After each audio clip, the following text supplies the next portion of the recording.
সারা দেশে গত ২৪ ঘন্টায় এডিস মশাবাহিত ডেঙ্গু জ্বরে আক্রান্ত হয়ে ২ জনের মৃত্যু হয়েছে। এ সময়ে হাসপাতালে ভর্তি হয়েছেন ১,১৭৯ জন। এ নিয়ে চলতি বছর ডেঙ্গুতে মৃতের সংখ্যা বেড়ে ৩১৫ জনে এবং শনাক্ত রোগী বেড়ে ৭৯,৭২২ জনে দাঁড়িয়েছে।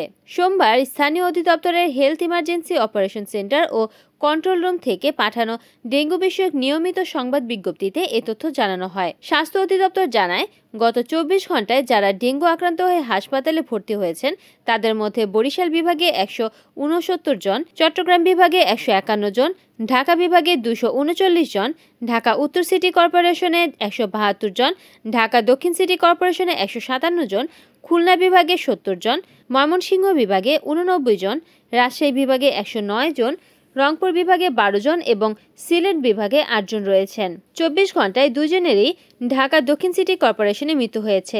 এ সময়ে ১,১১৬ ডেঙ্গু রোগী হাসপাতাল থেকে ছাড়পত্র পেয়েছেন। এ নিয়ে চলতি বছর আক্রান্ত রোগীদের মধ্যে এখন পর্যন্ত ছাড়পত্র পেয়েছেন ৭৬,০০৯ জন।